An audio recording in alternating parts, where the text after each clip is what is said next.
Welcome to Politics Done Right. I am your host, Egberto Williams. This is the progressive program that will take the mystery out of politics. This is the program that will encourage you to make sure government becomes we the people.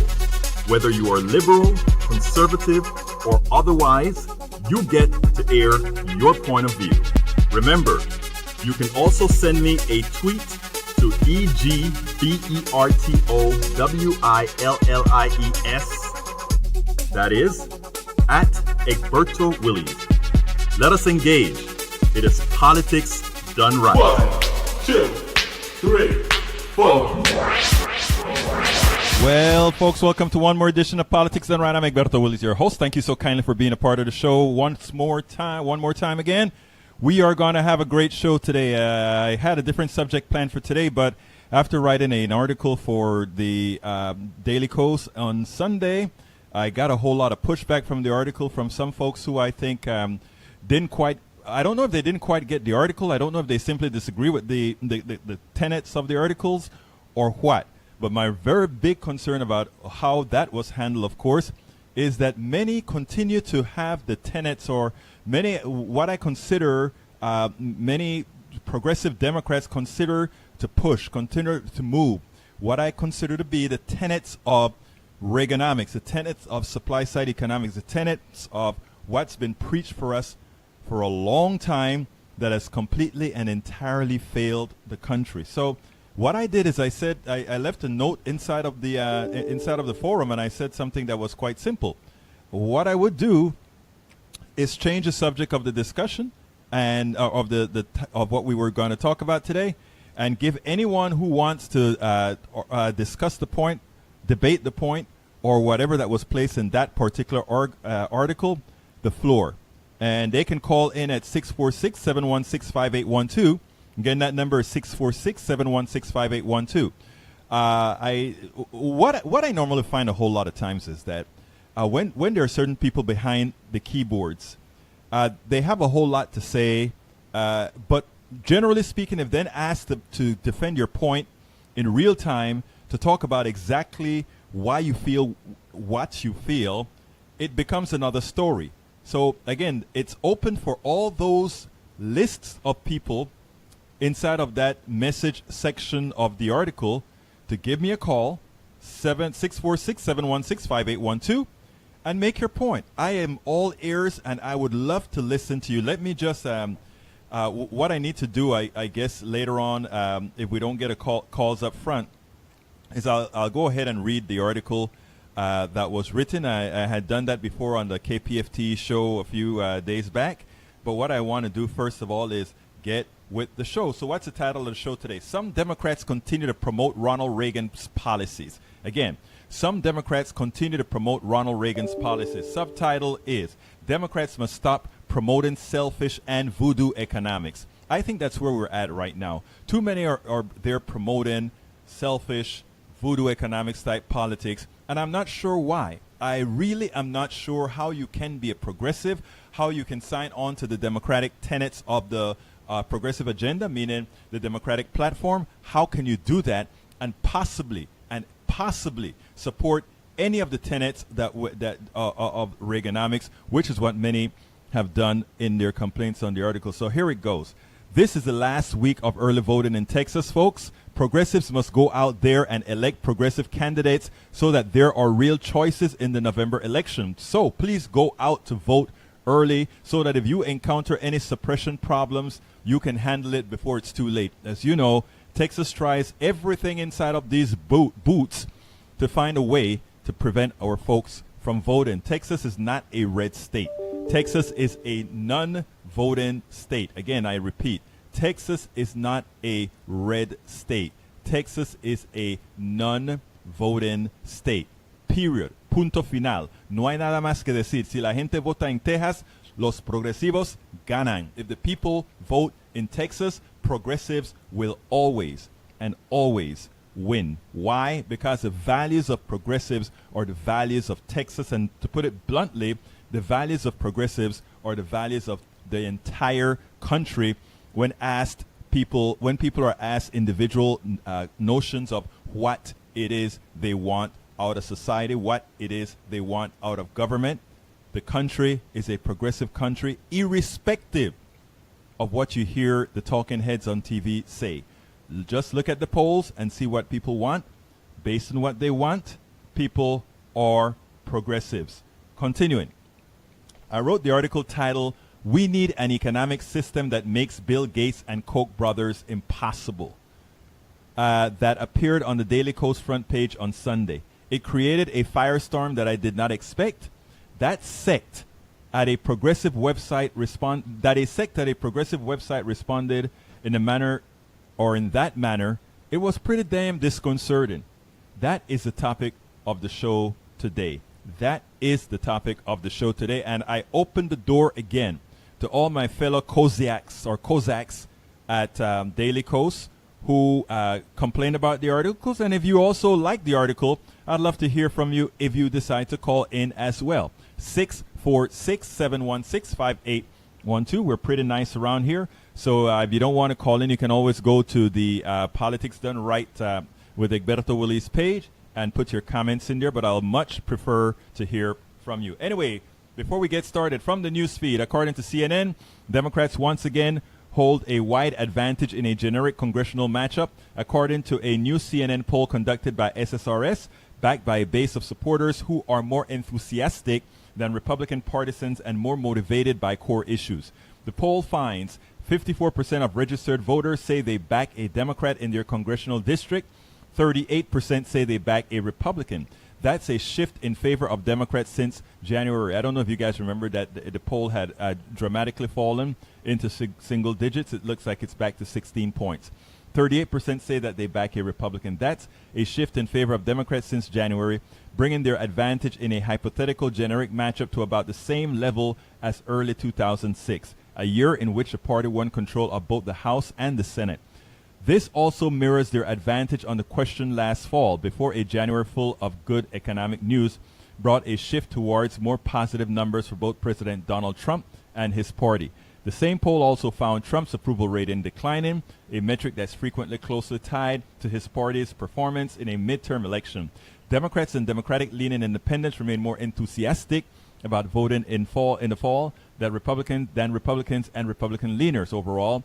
51% of that Democratic base say they are extremely or very enthusiastic about voting in November, compared with only 41% of the Republican base. Welcome aboard, Eric Jackson. Welcome aboard, Milton Gibson.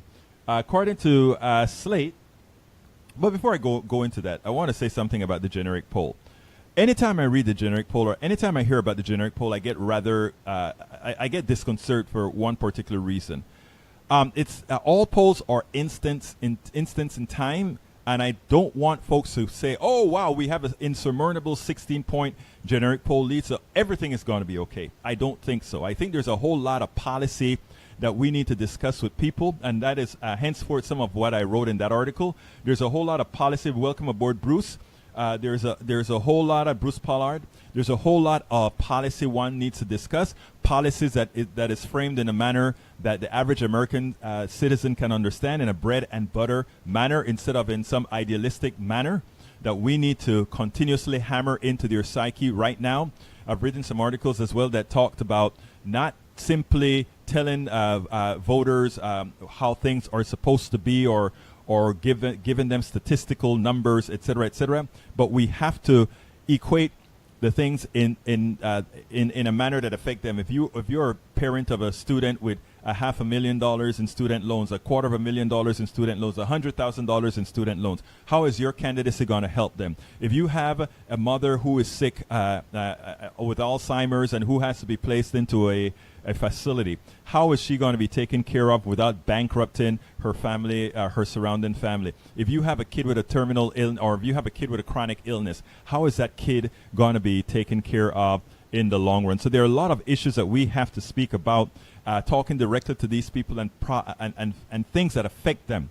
The other thing that I've spoken about that we have to make sure to speak on deterministically is about things that may occur that we are not counting on right now, that Republicans would then be able to use back in the election. And that is something that a lot of people don't realize it is a must that we do, and it is a must that we do now. As a good example, terrorism.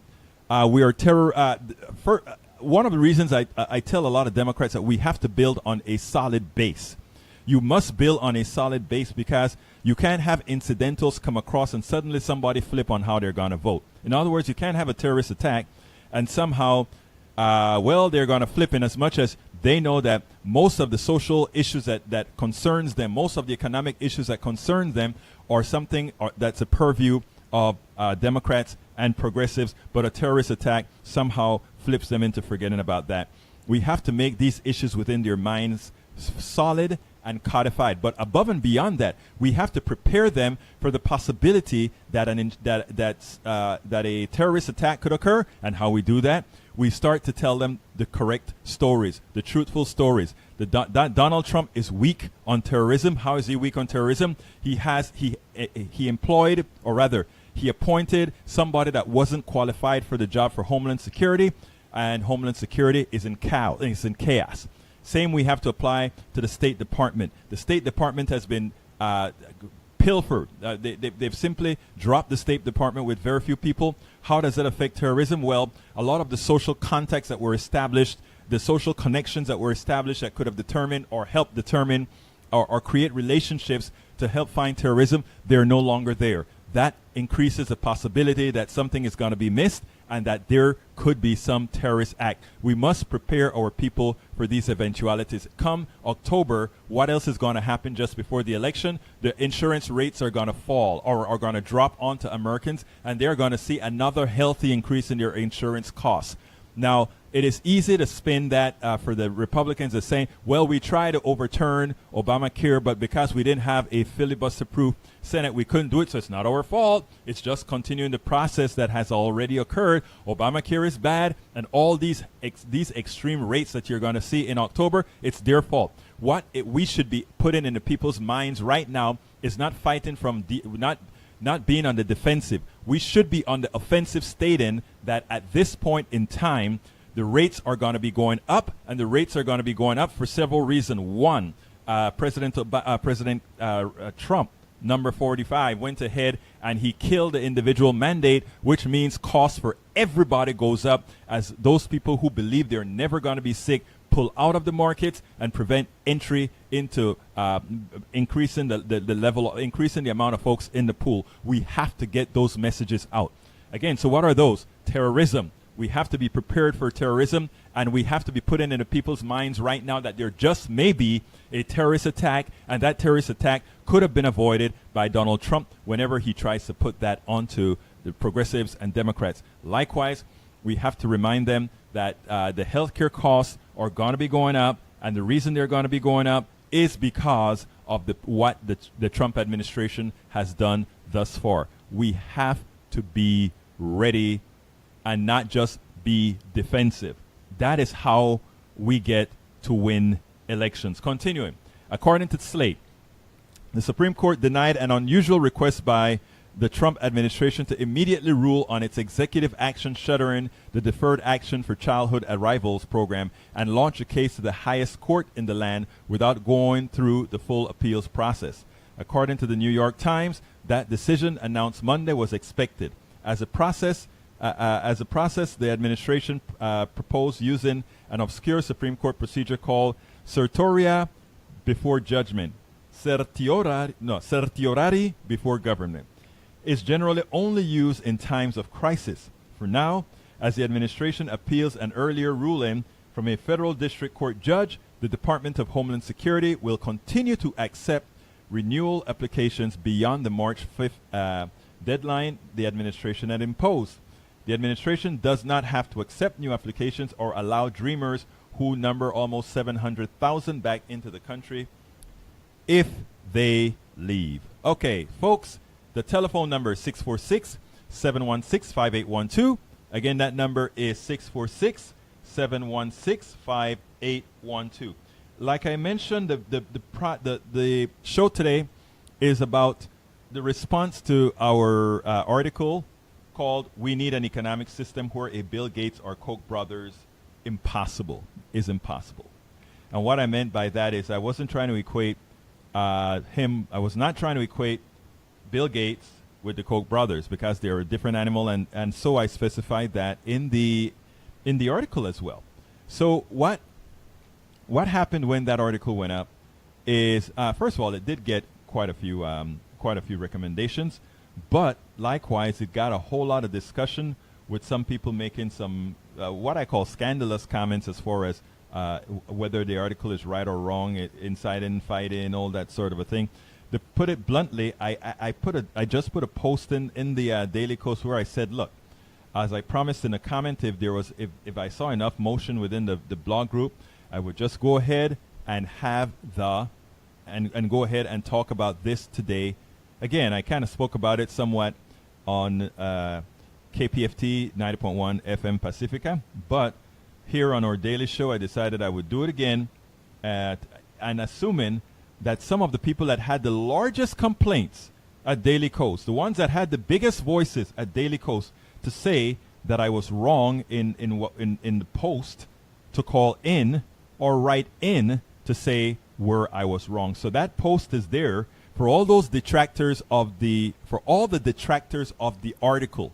I would love for you to call in. We can have a civil conversation as to why you believe the article that I wrote was wrong on the front page of Daily Kos. It is important because I think there is a chasm. There is a chasm within the Democratic Party that unless we solve that, I do not think we could still win, but I do not think we'll gain the trust of folks. I think right now, as it is, many of those that oppose what I had to say came sort of from a neoliberal faction of the party. And most of you who follow my stuff know what I think about that. And I would love to discuss it again, civilly. Come out here and make your point. Come out here and make your case. If you truly believe what you're saying, if you truly believe that you're right, come and make your case. Anyway, I made it the blog of the week again, so here we go. It's time for the weekly blog post. Okay. Here it is that we're going to go. Again, the title of the post: we need an economic system where a Bill Gates or Koch brothers is impossible. And it goes as follows. Not much frustrates me, but our economic system does. Within its apparent brilliance lies a malignancy that will ultimately destroy our country and eventually the entire planet as we know it. To be clear, there is no free market, and the fallacy that capitalism is the most efficient distribution of resources, aka our economic system, is a farce. Like with religion, we have all been led to believe that our economic system is divine, or the best we can expect. What is true is that it's the best of the few who decide to use it in order to take advantage of everyone else. Now, what I did then is I brought in Bill Gates and I brought in the Koch brothers. So I said, ironically, most people do not set out to harm others' financial well-being at all, which is true. Nobody really wants to do that. I don't think people are inherently evil or anything of that nature. They are just following the legal path set forth by our economic system. Technology giant Bill Gates used the tenets of our system to build wealth. The Koch brothers inherited theirs. Gates did not grow up poor, but he was not a blue blood. The manner in which they acquired their wealth likely influenced these billionaires.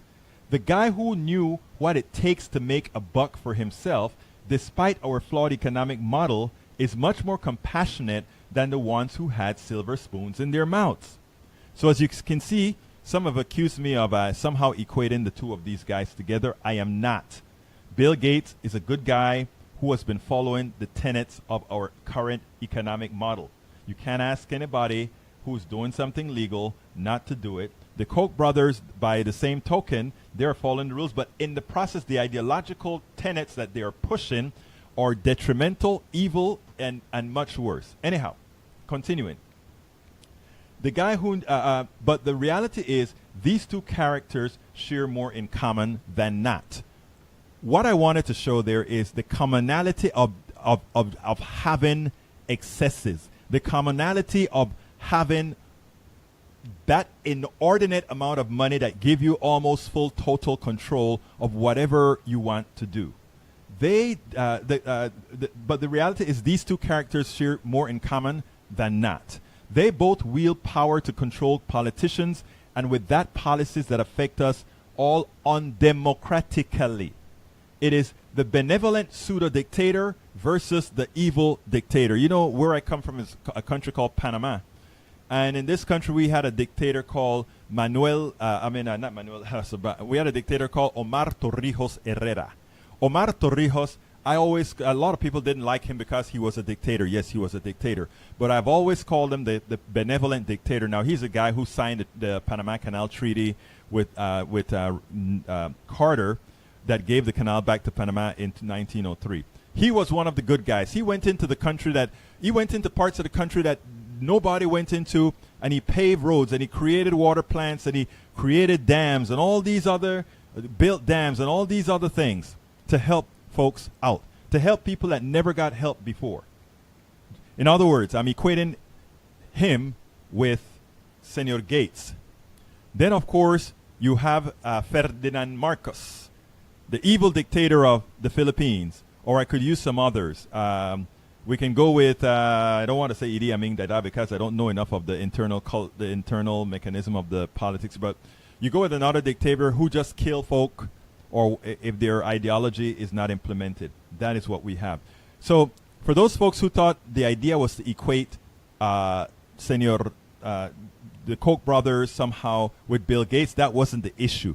The issue was, welcome aboard Juan Garza. The issue was to show that there is a commonality just from being a billionaire, and my contention is no American deserves to be a billionaire, but we'll talk about that later on. Our indoctrination about how things are and should be has left the masses somewhat unaware of a harsh reality. These guys' excess wealth is our surplus labor and earnings denied. In effect, we gave them what shouldn't be all theirs.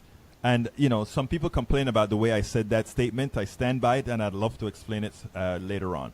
Bill Gates intrinsically realizes after the fact that he must return his accumulated wealth. He will never say it that way, but the man knows math and he has a heart. The Koch brothers believe they are entitled to their net worth, even though their only virtue was being born a Koch.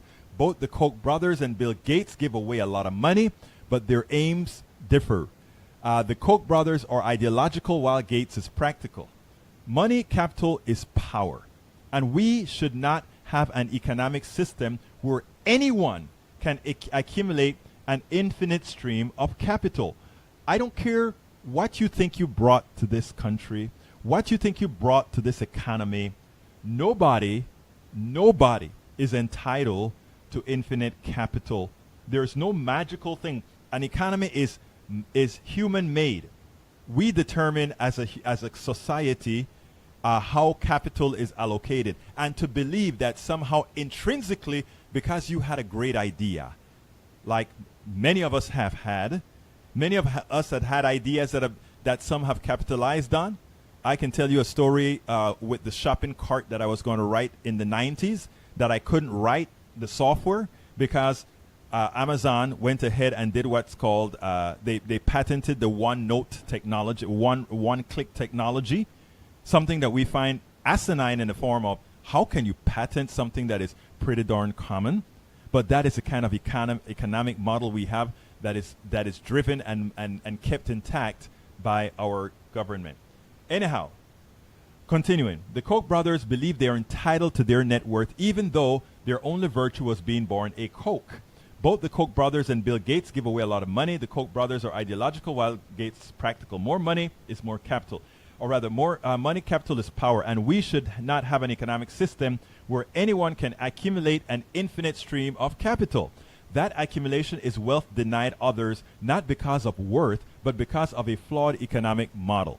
A flawed economic model. Before I continue, folks, please do remember to share these shows. That is how we actually promote getting the message out.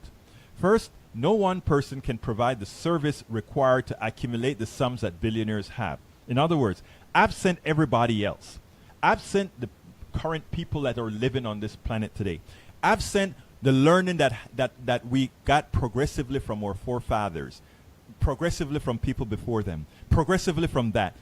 All the sum total of that knowledge base is what a few capitalize on today and then say, it's mine. That's not the case, folks. We have to change the way we think.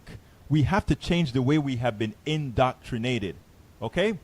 They are dependent on others, and they are dependent on others to receive a profit way above those who work to create the additional capital one can only classify as legal theft. Think of it as a few notches above slavery. All right? Think about it as a few notches above slavery. If Bezos is the richest person on the planet with several $billion, if he has that inordinate amount of employees that are not partaking, that he only could get that $1 billion by having all those employees work for the contract they're working for, sell what they sell, the stock appreciate, and that's how he got income. What happens to all the people in this country, because we're talking about America right now, that are a part of what created the infrastructure to allow him to attain the capital or the monies that the company made? And then how does that all suddenly become his? We've been taught to think, people. We've been indoctrinated in this country to somehow believe that you just do something, and because you had a particular idea and you capitalize on that idea, that somehow that idea is all yours, and any capital raised from that idea is all yours. It is ingrained in our psyche, and unless we remove that, we'll all be screwed, because the science behind, or the math behind that thinking process gives you what we have today, which is income inequality, wealth disparity, and it's all begin because of the structure we have. It's not magical. It is not that we need to make a tweak or a little tweak here or there. It is that we have a problem in the system proper. That is the issue. You know, remember, the genesis of Bill Gates' wealth was not his product, and thus not his intellect. He went to a little company, I believe it's in Seattle or somewhere else, and bought a product, then licensed the product, and in his ingeniousness, not selling the product that he bought outright to IBM and holding on the rights so that he could further capitalize on it, is a genius in what he did. Okay, so I mean, that was great. And not only that, for the technology, for what happens in this country, it is great. It is great that we have that he made his money that way. It was legal. But morally, if you change your morality to believe in equity of worth, then when I mean equity of worth, I'm talking about how then can he really feel good taking all that, because what he built was upon the backs of others. Well, because he's a good guy, he's given back the vast majority of what he took. He's given it back. But don't ask the Koch brothers to do that, because they won't. Different thought processes is what we're talking about, folks. And because we have learned somehow that when we create something, that we are the sole individual, being individualistic, that we did it, it gives us that additional impetus to believe that it is ours, it is mine, I created it. Now, as I mentioned in my little talk that I gave yesterday before I came on to, I gave a little quick video last night because I saw all the responses to the Daily Kos, and I just did a little 15-minute video on that. And the reason I did the video, I wasn't going to do the show necessarily today, but afterwards I said, let's go ahead and cover the same subject. But the idea is we have to change. We have to change our thought process. Many wealthy people, all right, let me continue right here. Moreover, as his company grew, meaning Bill Gates' company, his wealth increased due to the legalized gambling that is the stock market, an instrument few can or should partake in given its divergence from reality. And that's a fact. Many wealthy people and people aspiring to be wealthy tend to believe they are entitled to the manner in which they created their wealth.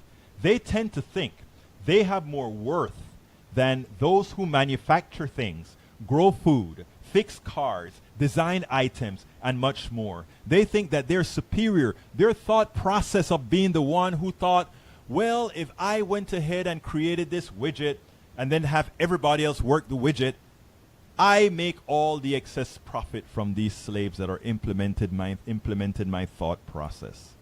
We have to get away from that thought process, that thinking that you have one idea and other people help you build that idea, that somehow you are the one entitled to all of that. Folks, please do remember to share all these shows. As people come and go, we want to make sure you know to share these shows. This is how we are going to get the real message across. Okay, now, they tend to think that they have more worth than those who manufacture things. They would even disparage the person who calculated that it's more efficient to accept welfare after thinking about their economic maximization. These same people use terms like make my money work for me or work smarter, not harder. They don't see the similarity in their positions. Everyone tries to maximize their personal economy given the economic model they are presently in, or the economic model they are presently in the aggregate. In the aggregate, it turns out the wealthy are the most significant takers of all. And I'm willing and able at any time to go ahead and make that point or justify that point as well. The world needs a new economic model. That's the reality. It requires one that puts humanity over capital, one that rewards those who produce, and one that prevents the profits of financial instruments vis-a-vis derivatives, stock options, etc., that contribute nothing towards society but allow the lazy to find ways to make money irrespective of the economic conditions. The new model should work seamlessly with government or we the people to decide what parts of the economy should be private and what parts public. Note, I said parts of the economy public, parts private, just like it is now, but just a different flavor, a different form. We should base it on humanity first. We don't base it on what makes better business sense for particular companies. We don't do that. We make it make economic sense to the masses, to humanity first. After all, the only reason to have a society, the only reason for society is to make life better for humans. No other reason. It's not to make life better for a few, it's to make life better for us all. For starters, everything required for our basic needs should be public. Banking, healthcare, utilities, energy, and mass transportation. Now, I got some comments that said, well, why didn't you include food and clothing? Well, the food and clothing is what you can, if you can't afford it somehow, because I also believe in basic income, that will be covered within the basic income, of course. I don't remember if it's really called a basic income or what, but it's something to that nature. Most everything else should be private.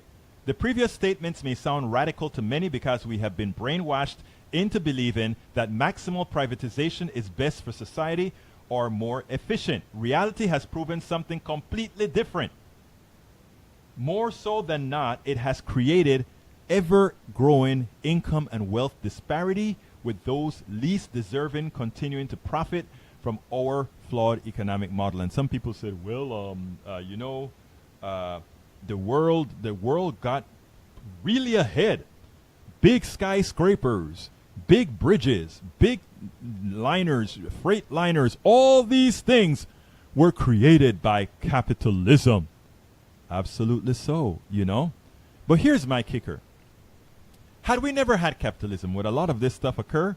It depends on the economic model that we decided to have. Folks, please do remember to share these shows. It's very important that you share, and you share widely, because that is how we're going to get these new concepts, or not new concept, but these concepts adapted and listened to and heard from a whole lot of different people instead of having to be indoctrinated by those who have really caused us to do the things like voting against our own interests. So folks have asked, does that mean that after, what occurs then is that we wouldn't have had these skyscrapers, these bridges, these great big things that capitalism has put together? First of all, it doesn't mean that at all.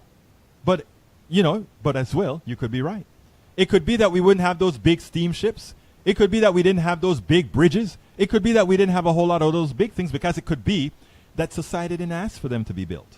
It could be that society didn't necessarily want that. But even more importantly, you are telling me to build all these things required us to have just a few of us getting wealthy and everybody else just being standard or poor. So therefore, building all the skyscrapers and all of that, to what end? To what end? Does it make life better for the average American citizen? Does it make life any easier? Does it make you work less? So my point is, if you take a look at some of the arguments that some would make, is like, well, we wouldn't have all this technology, or we wouldn't have done X, Y, and Z. Maybe, maybe not. But if the answer is also maybe not, so what?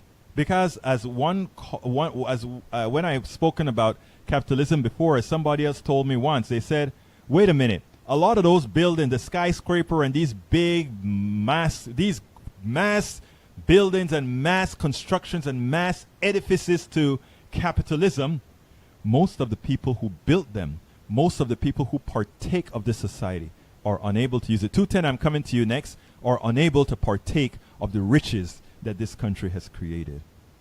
So, to what end, I ask again? So whether or not all these great things that were built would have been built, I don't know that really matters. Anyhow, continuing for starters, everything, the previous statements may sound radical. I did that already. So let's continue.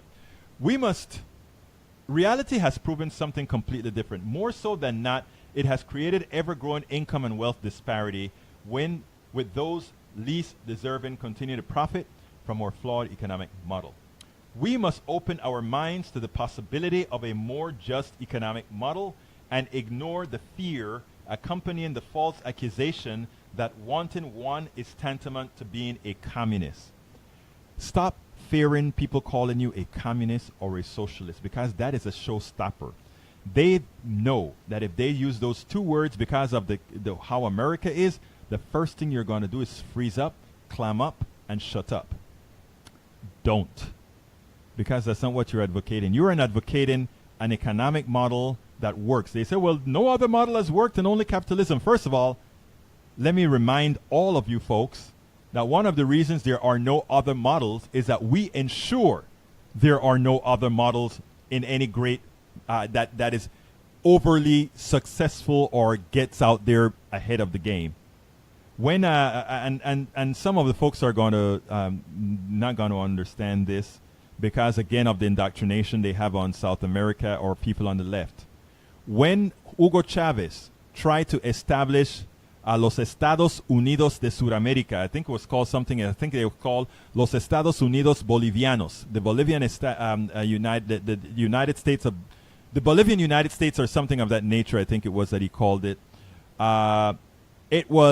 They did everything possible to prevent those countries in the South from uniting, because it would have been a hell of a block put together, and it would have been, put those countries together, they would have not necessarily rivaled the United States of America from an economic standpoint, but put together, they could not simply be bullied around, and the United States didn't want that. At that time, price of oil was high, and Hugo Chavez could leverage a whole lot of that with these other countries. He did. I think he loaned quite a bit of money to Argentina, if I remember correctly, and some other countries, and maybe even Brazil, but I'm not sure at all. Anyway, to close out, we must open our minds to the possibility of a more just economic model and ignore the fear accompanying the false accusation that wanting one is tantamount to being a communist. Once we discard the notion that the economic model under which we live is the best or only one possible, it opens the possibility. It opens the possibility of transitioning into that one that works for everyone. And that's all that we want. We're not looking to have a whole bunch of names for a new economic model. We're not looking for, hurting anybody. We're just looking for an economic model that works for everybody, where everyone can survive. I have a postscript underneath here where I said, while I had some positive reactions to the article, it generated a huge backlash from a sect within the Democratic Party that seems unable to unleash themselves from the tenets of neoliberalism, including a form of capitalism that is decimating its constituents and most Americans for that matter. Some resorted to implying that I am anti-innovation. I'm not. I am what I am is anti-exploitation. Look, I voluntarily gave up my profitable software company to dedicate myself to political blogging and activism, but I do believe in free enterprise, not unfettered capitalism. I explained some of this to the listeners who sent to a listener who sent me an email when I objected to Trump's tax cut pilfer, and I have that link directly in my blog. Folks, telephone number 646-716-5812. Again, that number is 646-716-5812. One more time, 646-716-5812. That was a long entry, but I really wanted to get that all out because I think it is extraordinarily important. And I'd love for also those folks who objected at the Daily Coast, those folks who had a lot to say in the thread. I left the message in there. Come on in. Let's talk about it. I will be completely and entirely civil about it. All right. Let's see what we have to see here on the on our site with all the people that are watching on Facebook Live and otherwise. So let me get to that as soon as this baby pulls up. Okay. Let's see what we have to say here. All right. I think it's coming up. Okay, Juan Garza, Commerce City, Colorado. Welcome aboard. Bruce, hola, ¿qué tal? How are you? Damn, I had all those plutocrat dolls and the long pins ready to go. You're telling me I need a different program? Oh, Eric Jackson, mi amigo de Panama. Welcome aboard, Eric. For some reason, I can't read the others, so let me try something else to get to the others to read. But folks, the telephone number is 646-716-5812. As you notice, there are a lot of times, many are usually ready to attack. Many are usually ready to refute what you have to say when there is not, when they know that they're not going to have a real-time one-on-one dialogue. But when it's time to have a real one-on-one dialogue, somehow, crickets. Telephone number 646-716-5812. Okay, we also have here, Bruce says, Richard Wolff discussed this in his recent broadcast. Is this a logical result of capitalism? Absolutely. Our current economic state is absolutely a result of capitalism without redistribution. Look, I think we have to have another economic model. But I'm one person, and there are a few people who would say they don't want capitalism as a basal model in this country, but as simply a tool. That's what I've always said. I want capitalism as a tool, not as a form of government, it's not a form of government, but we implement it as if it's a form of government. But the calculations made, the numerical values within capitalism tells you that because it's built on because it is built on a system where you're looking for growth every day. Let's just use one company, Walmart. Let's say Walmart continues to make 2% profit on everything that it sells. It will be a superbly profitable company, and just staying at 2%, steady state, it doesn't have to do anything. But the market does not reward that sort of a thing, right? The market says, in order for your stock market to stay the same, you have to grow. In order for your stock market for your stock prices to fly, You have to exceed your growth. So therefore, if you continuously must grow, you can't reach steady state. And if you can't reach steady state and you're growing at a faster rate than the economy in whole, it means you're stealing from the average person. And that is exactly what's happening today. Let me bring in 713. 713, you are on air. Come on in, 713. Hey, I'm enjoying the program. Great. Talk to me, my friend. Who do I have the honor of speaking with? This is Ray. Hi, come on. I've called Ray. in a few times before. Great. Talk to me, Ray. I just don't think that America is going to get to a decent program until this absolutely collapses and chaos is created. Mm-hmm. We are in an economy that calls itself capitalism, but it really is about, we're actually almost in a survival of the fittest type economic system. Exactly. And that's animalistic. I agree 100%.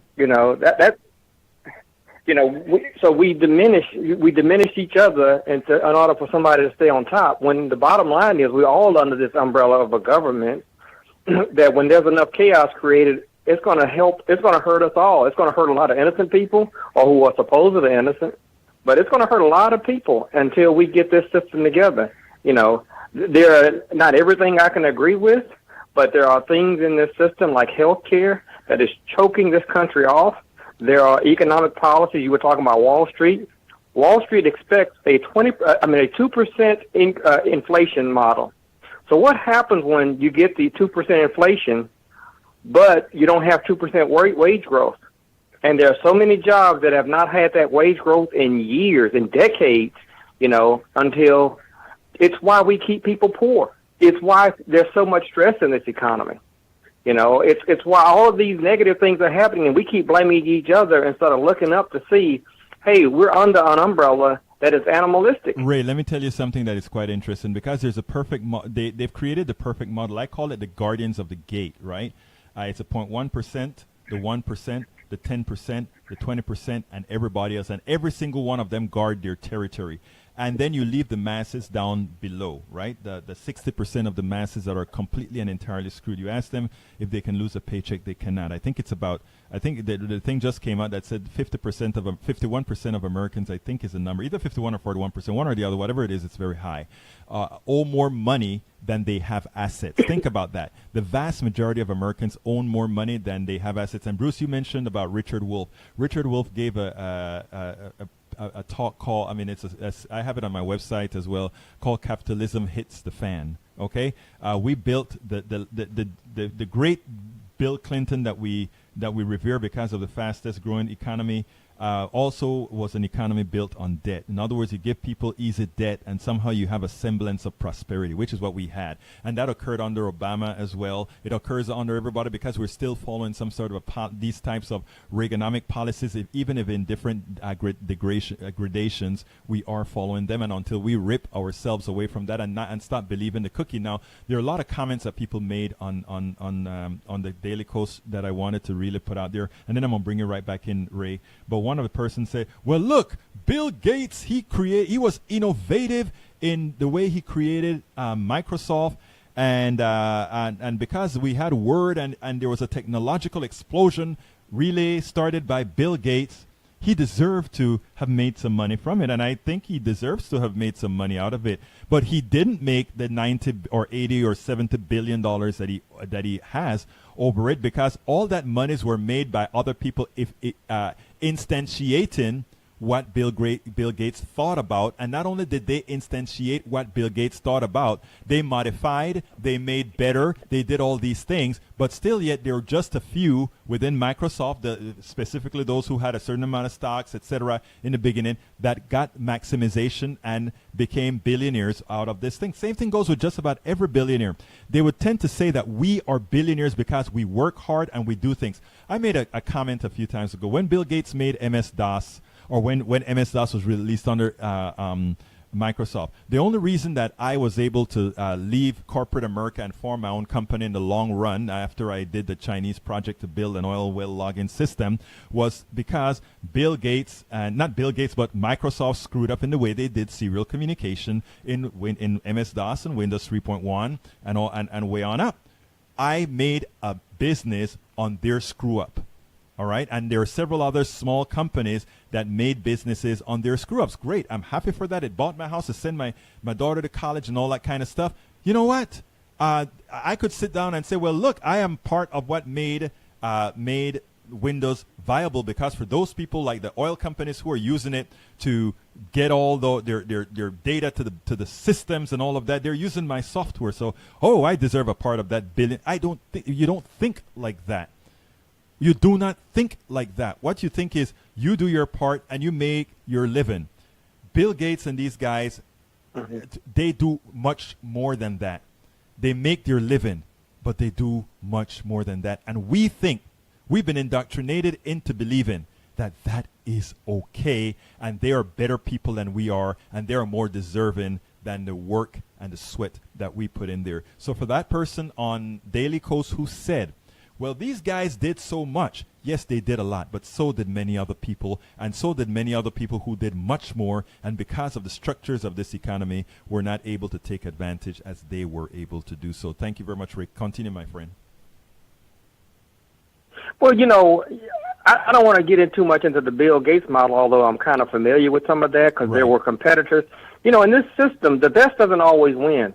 Right. Most technology people recognize that Windows was not the best operating system in its day. A lot of people proclaim that OS2 was, and a number of other factors. Yes. But then there are other connections, other undercurrents and connections that help somebody get the advantage over the other one. Exactly. And so there's money, there's a whole lot of other things at play that determines who actually going to win a lot of times. So it's not necessarily the best product, but it may be the best connected person to the environment, I'll say. So even that's unclear, but I give creative people, I give them their due. But when you start talking about 80, 90 billion, we have so many issues and so many problems here. Not only is it 80 and 90 billion, okay, you're talking about paying dividend tax rates of 15%. Capital gains tax rates of 15%, and you didn't do anything to deserve that. Exactly, and that's what you didn't deserve while we pay 37%, and then you turn around on top of that, a federal income tax. They're not paying Social Security and Medicare on those benefits on that capital gains. No, but what you do on earned income? Yeah, no, they paid it. They paid it. I think they pay the Medicare on everything. Okay, so I think that one they pay. It's a social. No, you don't. No, you don't. You don't. Really, you do not. On capital gains, that is not earned income. You pay Medicare on earned income. Okay. You pay Social Security on earned income. Those are not attached to dividends. Okay, now it's a different line. I know Social Security. I think you're right. Actually, yes, you're right, because I just remember when we had our other corporation. Yes, you're right. Now here's the deal, though. A lot of people don't quite get it, and the trick that a lot of the people that are indoctrinating Americans do is they say, well, look, somehow all Americans are in the stock market. If you have a pension with a private company, then you are there. But what they haven't told you is, first of all, most pensions are now going to into what they call defined benefits, which means you're not really getting a pension. You're just saving your money. And the company is not doing what it used to do before. And likewise, they don't tell you that whatever they're investing in elsewhere, you don't have control over. Likewise, they don't tell you that there are a lot of other investments that may be more advantageous. So the reality is that no, most Americans, first of all, are not directly in the stock market, and number two, most Americans should not be in the stock market, because it is nothing more than legalized gambling. No matter what they tell you, they can talk about EBITDA, earnings before income and taxes. They can talk about all these different EBITDA and all these different colors and these things that they do. All these are instruments to allow folks to maximize money without doing any labor, without doing or building anything whatsoever. And there's a class of people. You inherit some money, you can forget about work. If you desire to, you can have it that you never work another day in your life again, and somehow be considered better than the garbage man. Like I've always said, my garbage man is worth a hell of a lot more than my stockbroker used to be worth to me. Go ahead, Ray. True. Now, but somehow we got to get away from this animalistic survival of the fittest thinking, because at some point we're going to realize that we aren't fit. We may think we're fit when you get a little bit of money out of it, but you're going to find out at some point, like 2008, that you're not fit. That the institution that you're riding on is up there sucking money from the government and the same system. And when that collapses, we look at how the collapse would have been in 2008.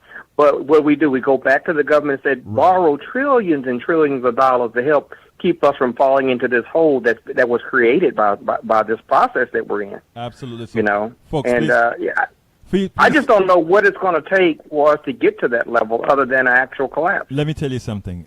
My fear is a collapse, and one of the reasons many of us do shows like this, Politics Done Right, TYT. There are a few other guys, I can't remember their names right now, but some of them in the Ring of Fire, and not all of them particularly I'm fond of, but some in the Ring of Fire, and that do these types of shows. The idea is the mainstream media is not going to put this out, but we need independent media to put this out. We're not going to reach millions of people, but individually, meaning individual programs of this type shared reach hundreds of thousands. Well, in the case of mine, before we had the Facebook change, tens of thousands of people a week. Now it's on the order of, I don't know, several, maybe 4,000 or 5,000 a week. We used to be a hell of a lot more than that a week. We were easily meeting over 100,000 a week, and we intend to get back there. But to get back there, we're going to need all of you folks that are listening to this show to make sure and share these shows on all your avenues possible, and not only on your avenues possible, but share them on your on Snapchat, share them on Instagram, share them on links, share them everywhere, because the way people are going to hear an alternate voice, the way people are going to hear that there are options is not on mainstream media, because they are paid to maintain the status quo. Remember that they are paid to maintain the status quo. A drug company is not going to advertise on a station that says they're ripping you off. You know, my wife has lupus, and now they would like her to work on, to take a drug that I know doesn't work, but that costs on the order of, I think, $30,000 a year or something like that. Think about that, people. Think about that. That's a lot of money. Think about that. And there's no reason for it. A lot of times what we're finding is research that are done for products are done by the government. But still, you see what happened. So, folks, we're coming to the end of the show. We only got one caller, and we got not one call from anyone who complained about the article at the Daily Kos. No calls from any of those callers, whether they were neoliberal or not. We're not sure. We don't understand why you would not come and defend your point of view, because I tell you what, I would love to hear how one defends that people shouldn't have equal access to success. I would love to hear how you defend all of that. Before I go, let me read a few things real quickly from the post. We have, the only way is the living wage. We have, thanks, enjoy your show, Juan Garza, muchas gracias, hermano.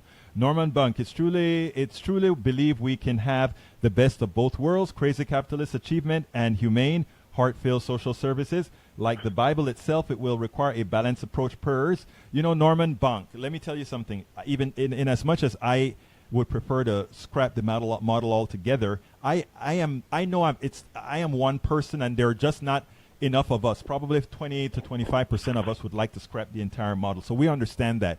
And you're right. There are ways to compromise. And the way to compromise is what was done by other presidents and governments before us, which was 90% on excess capital, 90% tax rate. What that's called is benign redistribution. And that is not redistributed into somebody else's pocket who didn't work. It's redistributed into creating infrastructure. It's redistributed into making better airports, better bridges, better trains, better all these things that we have deteriorating in this country right now, because those that partake the most of it have not paid their fair share, their worth, based on what they've made, based on what society has given them. So, my dear buddies, my dear friends, and those who didn't call in as much as they had huge voices when they were sitting behind that computer to complain and to say how wrong things were, welcome aboard. If you want to, you can still leave me messages. You can still send me email, and I will still answer your emails for those who complain and didn't come here to justify their points. If you thought your system was that great, you should have been here. Folks, please do remember to share all our programs. We need you to share our program, but more importantly as well, we need you to support the show. So if you feel that you're getting something out of this show, if you feel, and you can, and you have the wherewithal, go to patreon.com/politicsdoneright and give a coffee, all right? Support progressive media. Support independent media. The way you are going to get the voices that you don't get over the TV, over the radio, the way you are going to get those voices is from us, from all of us that are doing this type of independent type style media. You guys have a wonderful rest of the day. Thank you so kindly for listening, and stay with the program.